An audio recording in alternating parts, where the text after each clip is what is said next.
അടുത്തുള്ള ടോപ്പിക് ആണ് ടെൻസസ്.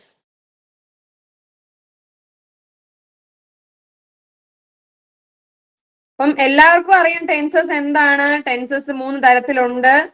അതായത് പ്രസന്റ്, പാസ്റ്റ്, ഫ്യൂച്ചർ. അപ്പൊ പക്ഷെ മിക്കവാറും ഉള്ളവർക്ക് കൺഫ്യൂഷൻ വരുന്ന എവിടാന്ന് വെച്ചാല് ഈ റൂൾസ് എല്ലാവരും പഠിക്കും. സിമ്പിൾ പ്രസന്റിന്റെ rules, simple past, simple future, അങ്ങനെ അങ്ങനെ അങ്ങനെ പഠിക്കും, റൂൾസ് പഠിക്കും. പക്ഷെ പ്രശ്നം എന്താ പറ്റുന്നെന്ന് വെച്ചാൽ അവർക്ക് ഏത് സാഹചര്യത്തിലാണ് അല്ലെങ്കിൽ ഏത് അർത്ഥത്തിലാണ് പ്രസന്റ് പെർഫെക്റ്റ് ടെൻസും ഇനിയിപ്പോ പ്രസന്റ് പെർഫെക്റ്റ് കണ്ടിന്യൂസും പാസ്റ്റ് പെർഫെക്റ്റ് എവിടാന്നും ഒക്കെയുള്ള കൺഫ്യൂഷൻ വരുന്നത്. അപ്പൊ ഇന്ന് വളരെ ലളിതമായിട്ട് സിമ്പിൾ ആയിട്ട് ടെൻസസ് നമുക്ക് കോൺകർ ചെയ്യാം. ടെൻസസിന്റെ അർത്ഥം, അതിന്റെ ഡിഫറെന്റ് കാറ്റഗറീസ്. 3 ടെൻസസ് ആണല്ലോ ഇപ്പൊ പറഞ്ഞു. Present tense, past tense and future tense. അപ്പം ടെൻസസ് എന്താണെന്നുള്ളത് മനസ്സിലാക്കാം. ഒരു പ്രവൃത്തി എപ്പോഴാണ് നടക്കുന്നത് എന്ന് അറിയിക്കുന്നതാണ് ടെൻസ്. ഇപ്പൊ എന്തെങ്കിലും പ്രവൃത്തി നിങ്ങൾ ചെയ്തുകൊണ്ടിരിക്കുവാണ്, അല്ലെങ്കിൽ ചെയ്ത് കഴിഞ്ഞു, അല്ലെങ്കിൽ ഇനി ചെയ്യും, ആ ചെയ്യുന്ന പ്രവൃത്തിയുടെ ആക്ഷന്റെ സമയം അറിയിക്കുന്ന, എപ്പോഴാണ് അത് നടന്നത് എന്നറിയിക്കാൻ വേണ്ടിയിട്ടാണ് ഈ ടെൻസസ് ഉപയോഗിക്കുന്നത്. അപ്പൊ ടെൻസസിൽ തന്നെ ഇപ്പൊ നെക്സ്റ്റ് സ്ലൈഡ് ഞാൻ കാണിക്കാം. 3 എണ്ണം ഉണ്ടെന്ന് ഇപ്പൊ പറഞ്ഞല്ലോ. ആ 3 എണ്ണത്തിന്റെയും ബാക്കിയായിട്ട് മിച്ചമായിട്ട് 4 കാറ്റഗറൈസേഷൻ ഉണ്ട്. അപ്പം പ്രസന്റ് ടെൻസില് simple present, present continuous, present perfect ആണ്. അത് അവിടെ ഒരു ചെറിയ മിസ്റ്റേക്ക് വന്നതാണ്. പ്രസന്റ് പെർഫെക്റ്റ്, പിന്നെ പ്രസന്റ് പെർഫെക്റ്റ് കണ്ടിന്യൂസ്. അതുപോലെ തന്നെ പാസ്റ്റിലാണെങ്കിലും ഇത് തന്നെയാണ് റെപ്പിറ്റേഷൻ. ഞാൻ ഒന്നുകൂടെ അത് ആവർത്തിക്കുന്നില്ല. ഈ പ്രസന്റ്, പാസ്റ്റ്, ഫ്യൂച്ചർ മാത്രമാണ് മാറുന്നത്. ബാക്കിയുള്ളതെല്ലാം അതുപോലെയാണ്.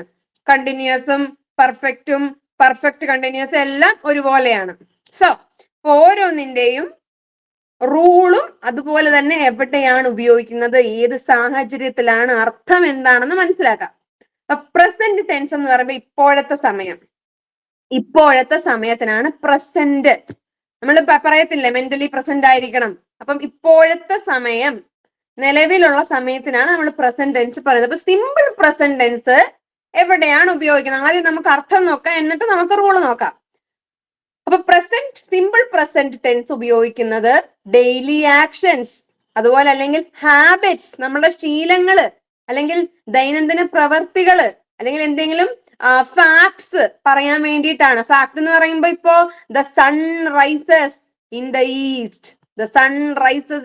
ഈസ്റ്റ്, ഇവിടെ ഇതൊരു യൂണിവേഴ്സൽ ഫാക്ട് ആണ്, sun rises in the east എന്ന് പറയുമ്പം.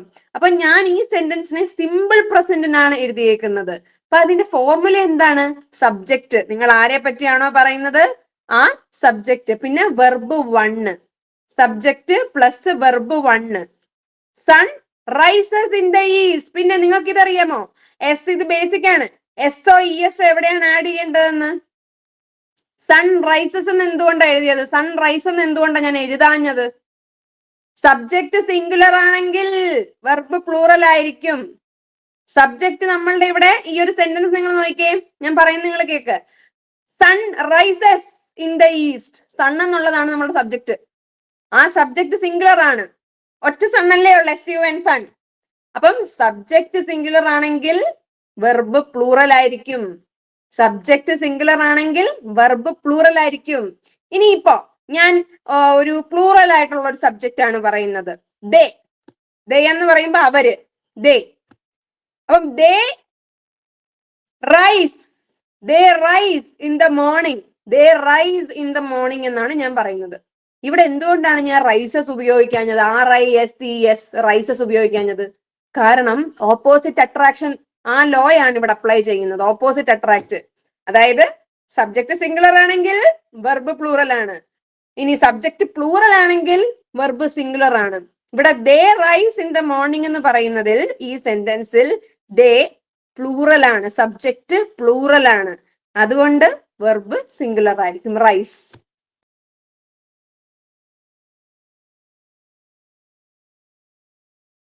ആൻഡ് സിമ്പിൾ പ്രസന്റിനകത്ത് നേരത്തെ പറഞ്ഞതുപോലെ ഡെയിലി ആക്ഷൻസ്, ഹാബിറ്റ്സ്. ഇപ്പം I wake up I wake up at 6 o'clock. I wake up at 6 o'clock. ഞാൻ എന്നും 6 മണിക്ക് എണ്ണീക്കാറുണ്ട്. അല്ലാതെ I am waking at 6 o'clock എന്നോ ഐ വോക്ക് അറ്റ് 6 o'clock എന്നോ ഒന്നും അല്ല. ഇതെന്റെ ജീവിതത്തിലെ ദൈനംദിനമായിട്ടുള്ള ഒരു പ്രവൃത്തിയാണ് ഞാൻ പറയുന്നത്. I wake up at 6 o'clock. അപ്പം ഇവിടെ ഐ എന്ന് പറയുന്നത് സബ്ജക്റ്റ് ആണ്. വേക്ക് അപ്പ് എന്ന് പറഞ്ഞാലോ wake up, wake woke woken, wake woke woken. Wake എന്ന് പറഞ്ഞാൽ വെർബ് 1 ആണ്. നമ്മളുടെ സിമ്പിൾ പ്രസന്റ് ടെൻസില് വെർബ് എപ്പോഴും ഫസ്റ്റ് ഫോമിലായിരിക്കും. അപ്പം I wake up at 6 o'clock. പിന്നെ വേറെ ഇതിനകത്ത് കൊടുത്തേക്കുന്ന 2 എക്സാമ്പിൾസ് നമുക്ക് നോക്കാം. I go to school. I go to school. ഞാൻ സ്കൂളിൽ പോകുന്നു. ഞാൻ സ്കൂളിൽ പോകുന്നു. അതൊരു ദൈനംദിനമായിട്ടുള്ള ഒരു കാര്യമല്ല. ഞാൻ സ്കൂളിൽ പോകുന്നു. ഒരു റൂട്ടീൻ കാര്യമാണ്. നമ്മൾ എന്നും സ്കൂളിൽ പോകുന്നു. ഞാൻ സ്കൂളിൽ പോകുന്നു. അതുപോലെ തന്നെ ബേർഡ്സ് ഫ്ലൈ. അതൊരു റിയാലിറ്റി ആണ്. അതൊരു ഫാക്റ്റ് ആണ്. പക്ഷികൾ പറക്കും. പിന്നെ പക്ഷികൾ നീന്തില്ലല്ലോ. പക്ഷികൾ പറക്കും. അതൊരു ഫാക്റ്റ് ആണ്. അപ്പൊ ഇവിടെ ബേർഡ്സ് ഫ്ലൈ എന്നാണ് കൊടുത്തേക്കുന്നത്. എന്തുകൊണ്ടാണ് ഞാൻ ഇവിടെ ഫ്ലൈസ് എന്ന് കൊടുക്കാഞ്ഞത്? എന്തുകൊണ്ടാണ് ഞാൻ ഇവിടെ ഫ്ലൈസ് എന്ന് എഴുതാഞ്ഞത്? കാരണം എന്റെ സബ്ജക്റ്റ് പ്ലൂറൽ ആവുമ്പോ വെർബ് ഓപ്പോസിറ്റ് ആയിരിക്കും. വെർബ് സിംഗുലർ ആയിരിക്കും. ഇനി ഞാൻ ഇവിടെ ബേർഡ് എന്നേ കൊടുത്തിട്ടുള്ളു. പക്ഷി ബർഡ് എന്നേ കൊടുത്തിട്ടുള്ളു. ബേർഡ് എന്നേ കൊടുത്തിട്ടുള്ളതെങ്കിൽ ഫ്ലൈസ് എന്ന് വരും. അവിടെ സബ്ജക്ട് സിംഗുലർ ആണ്. അതുകൊണ്ട് വെർബ് പ്ലൂറൽ ആയിരിക്കും.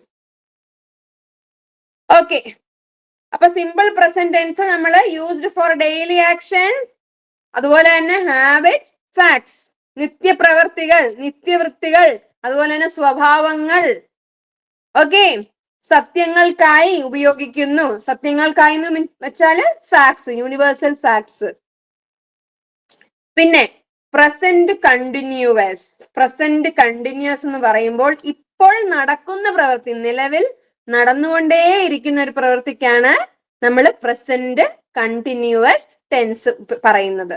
Used for actions happening now. നിലവിൽ നടക്കുന്ന ഒരു പ്രവൃത്തിക്ക് നമ്മള് പ്രസന്റ് കണ്ടിന്യൂസ് ടെൻസിൽ ഇട്ട് പറയും. അപ്പൊ അതിന്റെ എങ്ങനെയാ ഫോർമുല? സബ്ജക്റ്റ് ഉണ്ട്, നിലവിൽ നടന്നുകൊണ്ടിരിക്കുവാന്ന് കാണിക്കാൻ വേണ്ടിയിട്ട് ഈസ് ഉണ്ട്, ആം ഉണ്ട്, ആർ ഉണ്ട്. പിന്നെ കണ്ടിന്യൂസ് ആവുമ്പോ ഒരു ഇങ് വേണ്ടേ? വെർബിന്റെ കൂടെ നമ്മൾ ഏത് വെർബാണോ, ഇപ്പൊ റൈറ്റ് ആണെങ്കിൽ റൈറ്റിംഗ് എന്നാകും, റീഡ് ആണെങ്കിൽ റീഡിങ് എന്നാവും, ഡാൻസ് ആണെങ്കിലോ ഡാൻസിങ് എന്നാവും. വെർബിന്റെ കൂടെ ഒരു ഇങ്ങും കൂടെ ചേർക്കും.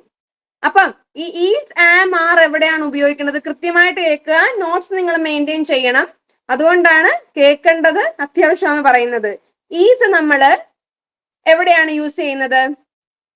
ഹി, ഷീ, ഇറ്റ്, ഈ 3 വാക്കുകളുടെ ഈ 3 പ്രോനൗൺസിന്റെ കൂടെയാണ് ഈസ് ചേർക്കുന്നത്. He, she, it. ഒന്നുകൂടെ ആവർത്തിക്കാൻ, നോട്ട് ചെയ്യാത്തവർ കർശനമായിട്ട് നോട്ട് ചെയ്യണം. ഹി, ഷീ, ഇറ്റിന്റെ ഒപ്പമാണ് ഈസ് ചേർക്കുന്നത് പ്രസന്റ് കണ്ടിന്യൂസില്. ആം ചേർക്കുന്നത് ഐയുടെ കൂടെ മാത്രമേ ഉള്ളൂ. ആറാണെങ്കിലോ ARE, ആറ് ചേർക്കുന്നത് പ്ലൂറൽ പ്രോനൗൺസ്. ഉദാഹരണം യു, വി, ദേ ഒക്കെ. യു, വി, ദേ പ്ലൂറൽ പ്രോനൗൺസ് ആണ്. ഇവരുടെ കൂടെയാണ് ആറ് ചേർക്കുന്നത്. അപ്പം നമുക്ക് എക്സാമ്പിൾസ് നോക്കാം. നിലവിൽ നടന്നുകൊണ്ടിരിക്കുന്ന ഒരു പ്രവൃത്തി. I am reading a book. ഞാൻ പുസ്തകം വായിക്കുന്നു അല്ലെങ്കിൽ വായിച്ചുകൊണ്ടിരിക്കുവാണ് അല്ലെങ്കിൽ വായിക്കുന്നു. ഇപ്പൊ നിങ്ങൾ എന്താണ് ചെയ്യുന്നത്? You are listening to the lecture. Or you are attending the class. നിങ്ങൾ നിലവിൽ ആ ക്ലാസ് അറ്റൻഡ് ചെയ്യുവാണ് അല്ലെങ്കിൽ ക്ലാസ് കേട്ടോണ്ടിരിക്കുവാണ്, ലെക്ചർ കേട്ടോണ്ടിരിക്കുവാണ്. പിന്നെ ഷീ ഈസ് കുക്കിംഗ് ഫുഡ്. അവൾ ഭക്ഷണം പാകം ചെയ്യുന്നു. ചെയ്തോണ്ടിരിക്കുവാണ്. പല രീതിയിലും പറയാം കേട്ടോ, ഓരോരുത്തരുടെ സ്ലാങ്ങിനനുസരിച്ച് മാറും. അപ്പം ഞങ്ങളൊക്കെ ചിലപ്പം പറയും അവൾ ഭക്ഷണം പാചകം ചെയ്തോണ്ടിരിക്കുക, അതായത് ചെയ്തോണ്ടേ ഇരിക്കുക. ചെയ്യുന്നു എന്ന് പറഞ്ഞാലും അതേ അർത്ഥം തന്നെയാണ്. So she is cooking food എന്ന് പറയുമ്പോൾ അവൾ ഭക്ഷണം പാകം ചെയ്യുന്നു. അപ്പൊ പ്രസന്റ്, സിമ്പിൾ പ്രസന്റും പ്രസന്റ് കണ്ടിന്യൂസും മനസ്സിലായേ? അതിന്റെ റൂൾസ് നിങ്ങൾ ബൈഹാർട്ട് ചെയ്യുക, ഈസിയാണ്. പിന്നെ ഇനി മുന്നോട്ട് പോകുമ്പോൾ ഈ പെർഫെക്റ്റ് കണ്ടിന്യൂസും ഒക്കെ വരുമ്പോഴാണ് പിള്ളേർക്ക് ഒന്ന് പതറുന്നത്. അപ്പൊ അതിനകത്ത് വലിയ കാര്യമൊന്നുമില്ല, അർത്ഥം മാത്രം മനസ്സിലാക്കിയാൽ മതി.